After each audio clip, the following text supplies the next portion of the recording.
Hello, everybody, and welcome to Real Stories, episode 48. I am your host, Tino Perez, and today I have 3 let's not meet type stories for you guys. So, without any further ado, let's get started.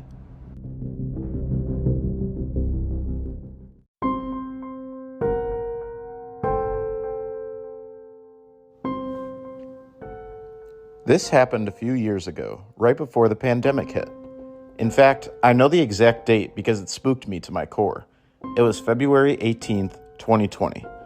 I was 14 years old, so you can imagine this was a pretty frightening moment for a young girl. My mother, younger brother, and I went to go see a movie that night. He wanted to see the new Sonic film, and I didn't really want to see it, so I went to go see the Birds of Prey movie. I had already seen it, but I wanted to enjoy the cinematic popcorn and hot dog experience, and quite frankly, wanted to watch it again. I had gone by myself to the viewing room, and it was completely empty. Just me in there, so I felt relatively safe being able to see the whole room, given that I was also at the very top. It was pretty amazing to have an entire room to yourself, until it's not. About halfway through the film, I went to the restroom. The soda didn't last long, and once again, it was just me in there. Every room was in current running progress, so nobody wanted to miss the films. As I was finishing up, there was an elderly woman at the sink, about 70 years old. I thought that I was alone, but I suppose not. She was washing her hands right next to me, moving from her original spot. Now, for context, before I say what she said to me, I'll give you a brief description of myself. I have black hair, green eyes, relatively sharp features, high cheekbones, and arched brows. Yeah, a typical Disney villain, which I somewhat blame for her response. I think I'm somewhat attractive, but nothing to lose your marbles over. She had looked at me with the most subtle but unnerving grin, still with her hands under the water but not doing anything, and said, "Young lady, you are quite a gorgeous girl." I said thank you, and she went on to say, "A beauty like that is something only an evil thing can have. Your eyes are so hollow and soulless." She continued with that same damn smile. I was seriously starting to get creeped out, but I do live in the Bible Belt of Texas, so I chalked it up to her just being a nut job. But then she got closer and said, without the smile, "You shouldn't have that beauty." I hurried and left as soon as I possibly could. I didn't like being alone with that woman anymore, and I waited outside of the restroom where it was populated, but she never came out. After 5 minutes, I went back to the viewing room and was paranoid for the rest of the film. I could not get that crazy lady out of my head. Like, who says that to a kid? I seriously considered getting exorcised by a priest after that encounter. After that, I told my mother, and she didn't let me go alone until I was at least 16. Never do I want to see that woman again. I still get paranoid anytime I'm alone in a public restroom. In fact, I avoid them altogether. I still don't know what to make of it.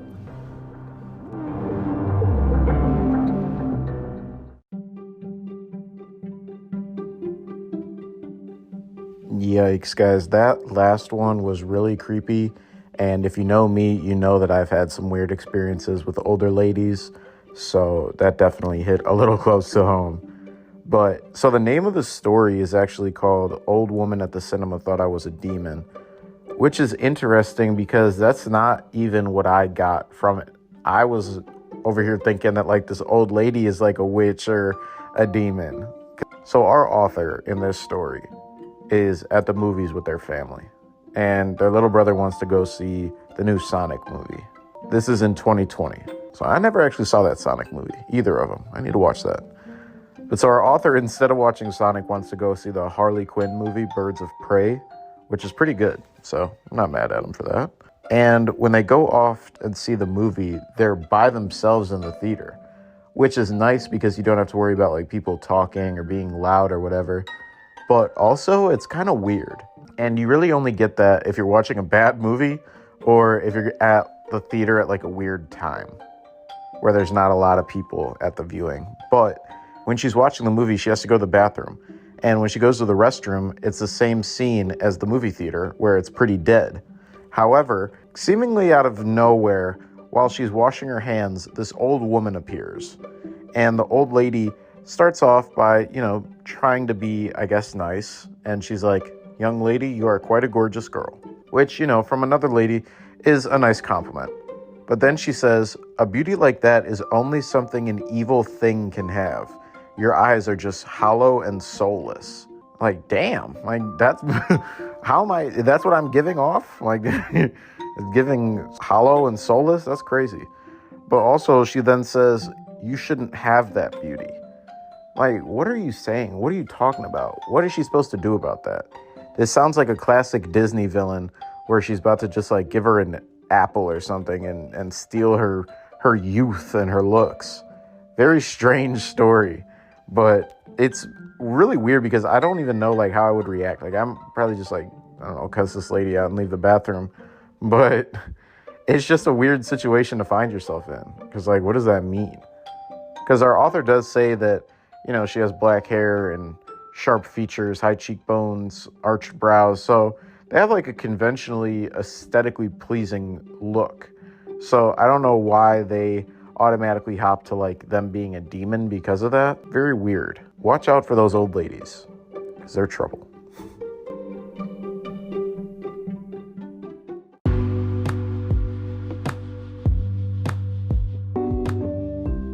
We'll be right back with more creepy stories after this word from today's sponsor, BetterHelp.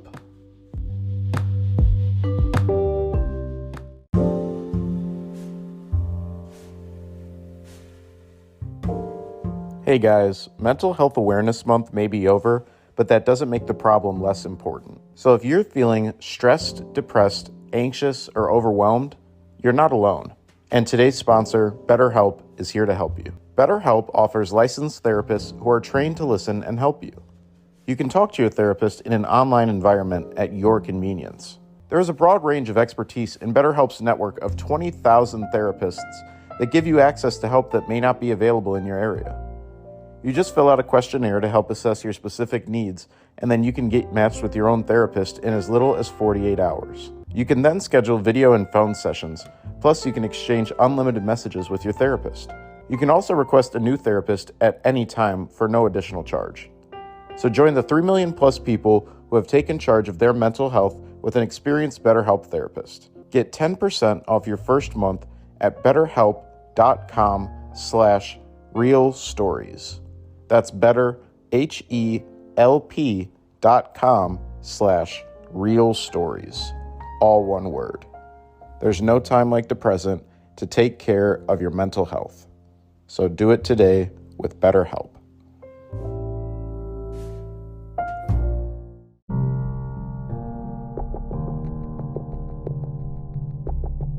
This happened when the Night Stalker show was really big on Netflix, so it was fresh in our mind because we were watching it.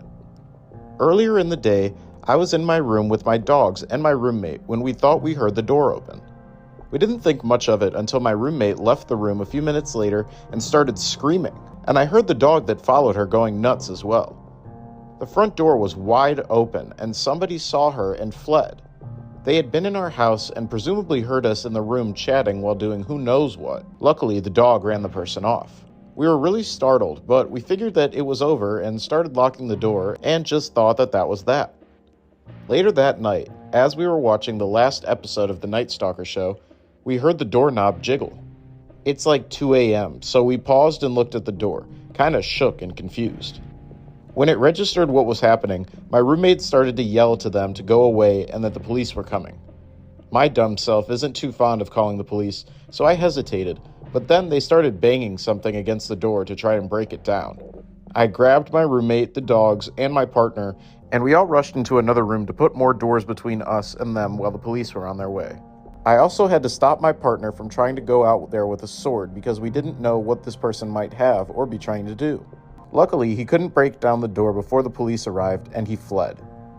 They caught him, and he fought, so he's in jail for a lot longer than he would have been. He admitted to police that he heard women when he came into the wrong house earlier, but no man, so he came back to, quote, find a friend. They never found the weapon that he used on the door, and he wouldn't say what it was, but it messed up the metal pretty badly.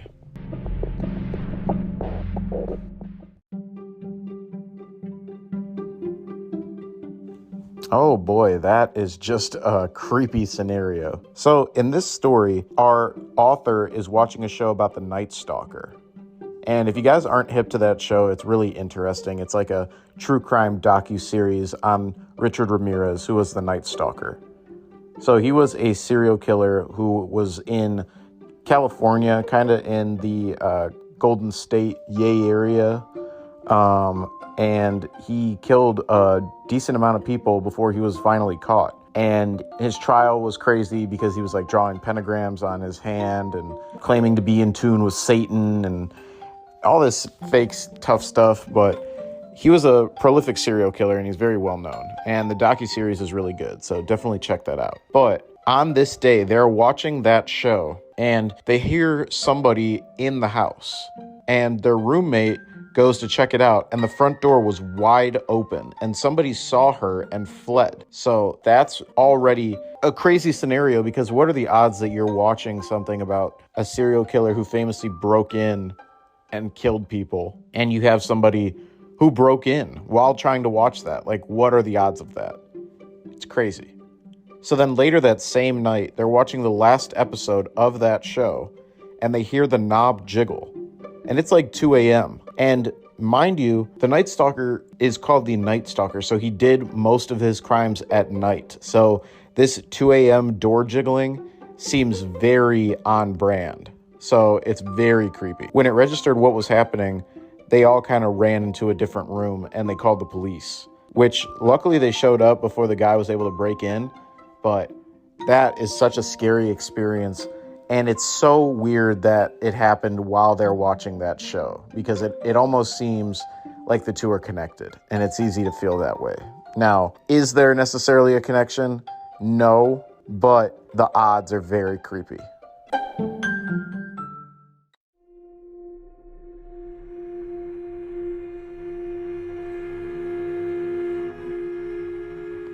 This story kind of creeped me out. It happened about 9 years ago, and sometimes it comes to mind. So I was on an adult dating site.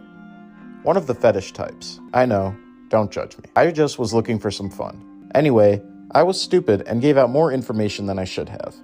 I was chatting with a guy. He had asked me at some point what I did for work.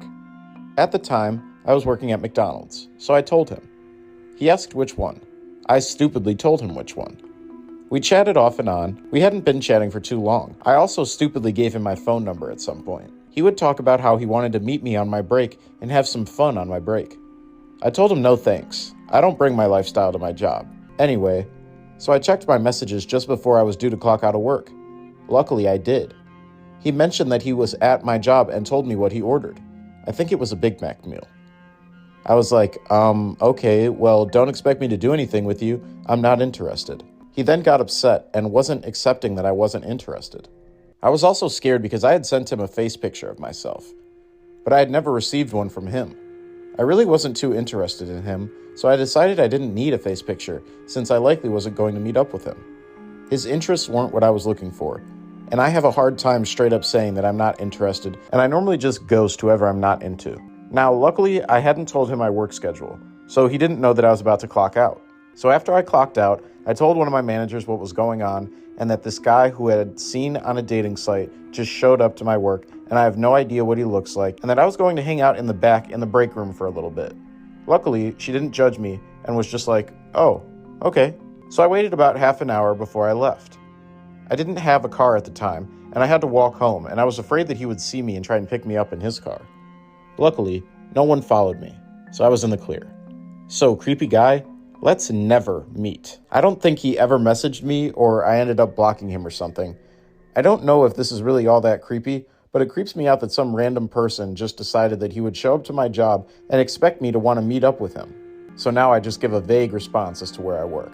I don't work in the same town that I live in, so it would be hard to pinpoint my exact location. This opened my eyes and made me more aware of the information that I give out to strangers.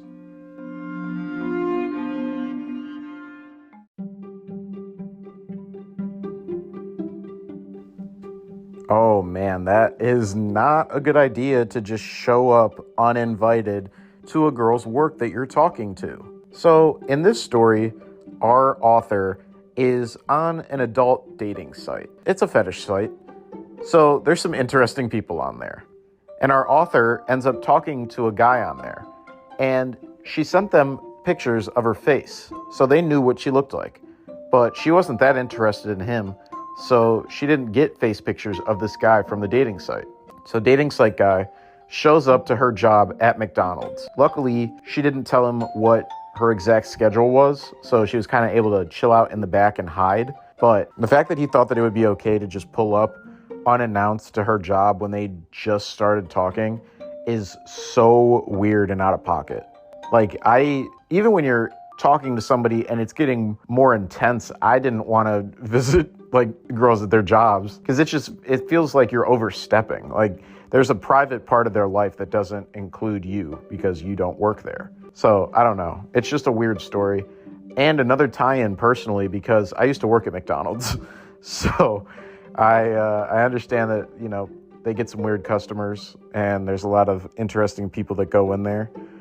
But the one thing that is also very true about when they say if you worked at some place that you don't want it afterwards, it really curved any sort of appetite that I had for McDonald's, because they used to give us like $5 worth of food to eat any shift, and your boy had no self-control in high school, so it was just not a good idea. And it's McDonald's. It's not a fun place to work. So to have this creepy experience on top of what I'm sure is already not the best working environment, I feel bad for the author and I sympathize with her. There was one time, it's not even a let's not meet story, it was just like crazy thing that happened when I was working at McDonald's. This guy came in and like smacked one of my managers at the time. And he was like under the influence of a lot of pills. I guess they found him because the McDonald's I worked at was right near a CVS, and they found him near the CVS with like a backpack full of pills. So this guy was like clearly out of his mind. But what was funny is that the cops were like making my manager like watch the replay to like get the identity of the guy or whatever. And the manager's like, you know, I feel a little silly just sitting here watching myself get slapped over and over. And that was funny. The amount of jokes that we had, like he wasn't at work the next week, was like, oh yeah, he don't come to work on Sundays anymore. He go to church now. Oh my God, that was funny. But no, definitely a creepy experience. And you absolutely have to be careful with what information you're giving out on these dating sites. Because even if it's a regular dating site, like, you know, Tinder, Bumble, Hinge, you have to be careful with that information because people can find you.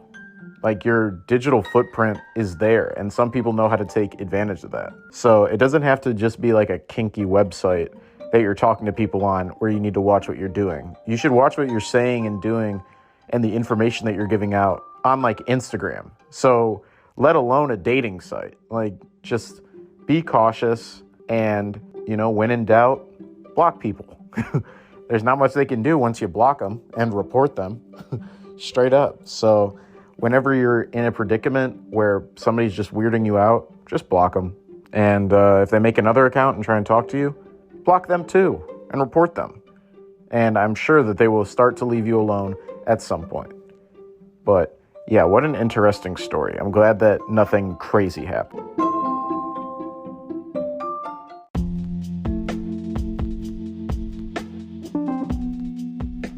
Alrighty, guys, that's going to do it for episode 48 of Real Stories. This week you have heard The Old Woman in the Cinema Thought I Was a Demon by Familiar Focus 8062. Then, Attempted Night Stalker Experience by Lady Trillia. And finally, A Guy I Talked to on a Dating Site Showed Up at My Job by Pristine Abroad 8913. All stories were read with the permission of their respective authors. If you have a story that you would like to hear on the show, please email it to me at thearspodcast@gmail.com. That's thearspodcast@gmail.com. And you can remain anonymous. Thank you guys again so much for listening. If you enjoyed, share it with a friend and leave a review because it helps. So I'll see you guys next week with a brand new episode. Until then, stay safe and enjoy the rest of your week.